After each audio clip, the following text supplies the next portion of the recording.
Hola, buenos días, buenas tardes. Um, Espero que todos estén bien. Hope you guys are ready for the end of the semester. And if you have any questions, of course, as always, let me know. Quiero dar una introducción a las tareas principales, ¿no? Los tasks para la Graded Activity 4, ¿no? Que es para el domingo esta semana, el domingo 11 de abril. Y tienen dos tareas principales dentro de la actividad y uno es para describir, ¿no?, tu vivienda, donde vives, y la otra es escribir sobre los dos problemas más urgentes en relación con tu vivienda, right? So you're going to be describing the place where you live, and then you're going to be also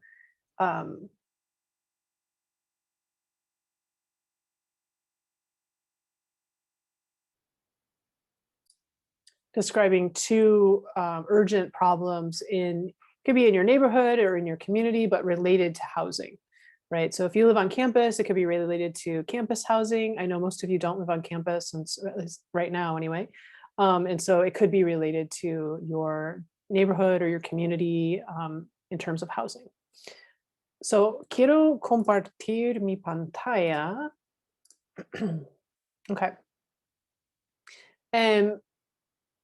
Vamos a ver esto rápidamente. Es una encuesta, que es una survey, ¿no?, sobre tu vivienda. So, ¿con quién vives? ¿No? Si vives solo o sola, perdón.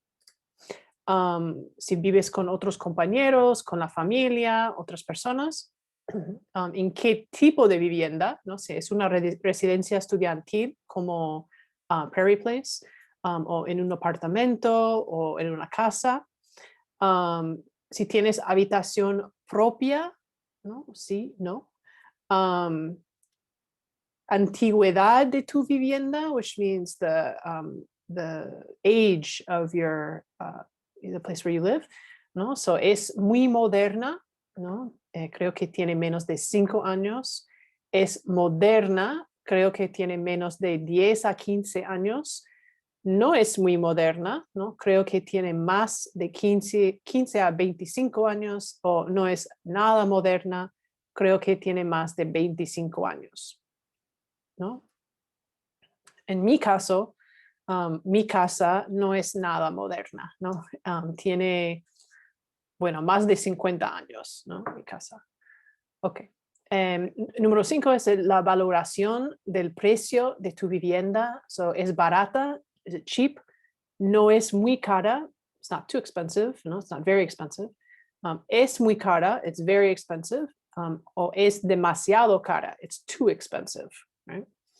¿Dónde está la vivienda? En el campus, cerca del campus, lejos del campus, muy lejos del campus, right? So on campus, near campus, far from campus, very far from campus, or you could also say no está muy lejos, so not very far, right? No está muy lejos del campus.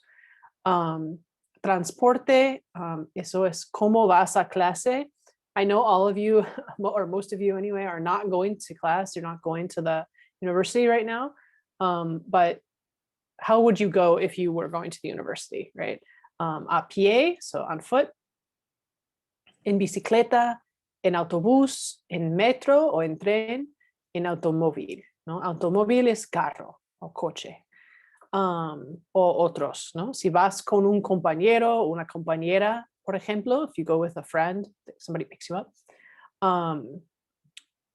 8, nivel de satisfacción general. Me encanta donde vivo, right? Me gusta donde vivo, no me gusta mucho donde vivo, no me gusta nada donde vivo, right? I don't like it at all, I want to move. Okay.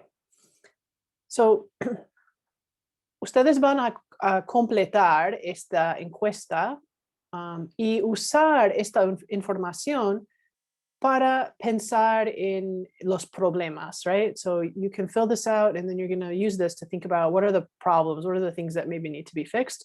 Let's say you right now are living with your family and you have to share a room with your brother or your sister or multiple people. Maybe that's a problem, right? So el problema más urgente, ¿no? Es que tengo que compartir mi habitación, o el problema más urgente es no tengo habitación propia, right? So you can just use what you see here. ¿Tienes habitación propia? No, no tengo habitación propia, right? So maybe that's the problem. But whatever you perceive as the problem is what you'll use, right? So this is one thing, take a look at this, and you can review this video to get a sense of pronunciation and what are the various words mean, right? And you also have here some recursos lingüísticos, ¿no? Por ejemplo, creo que debemos,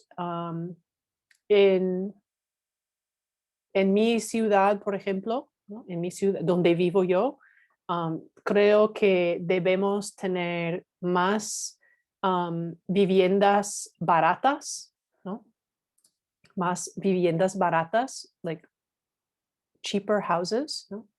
Y también los impuestos, taxes, ¿no? Creo que debemos bajar, ¿no? Bajar, subir, bajar los impuestos. Okay. Or it could be that you want to raise taxes so you can get better schools, right? Okay, bien.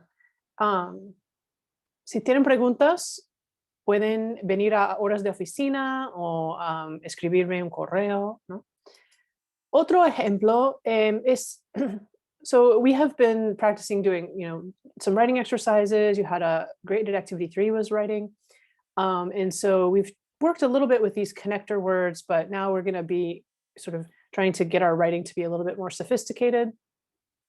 So we have examples here in the first box, right, of a bunch of sentences about the same topic that have lots of repetition. In the second box, we have crossed out the repetition.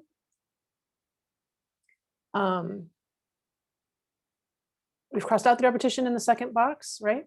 And then in the third box, you see how we've used connectors to sort of make the sentence flow a little bit more. So I want to take a look.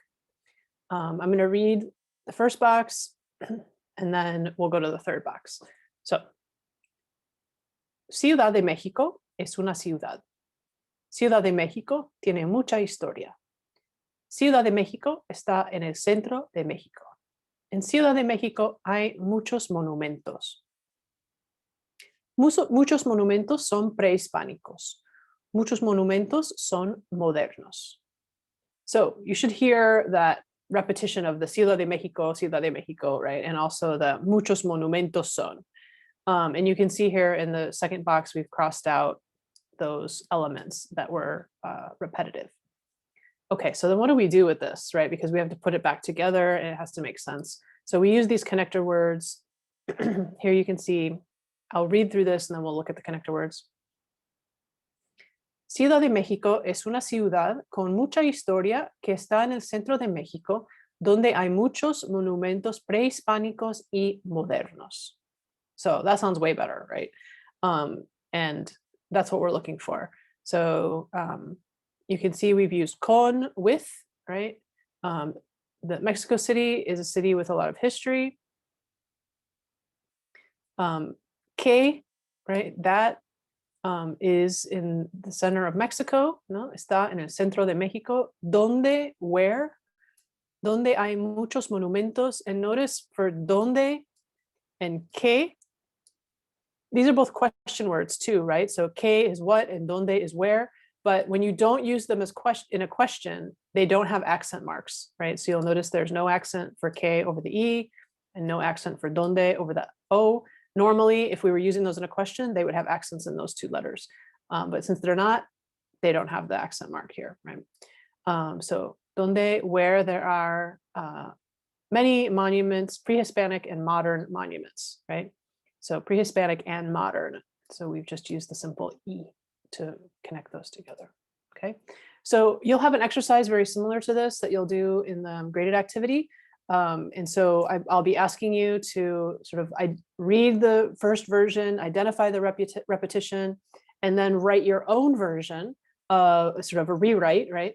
With the using connector words so that it looks more like this, right? So that it flows like this and there's no repetition. So again, if you have questions, let me know.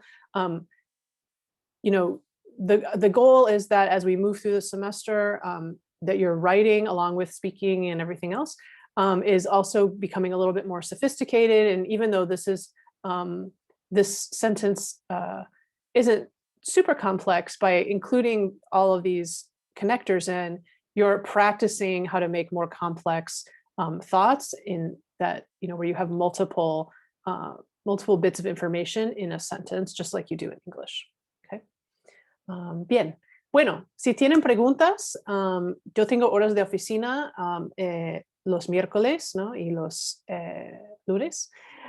So feel free to come to office hours and send me an email or text if you have a quick question, or you can always call me as well. Okay, ciao.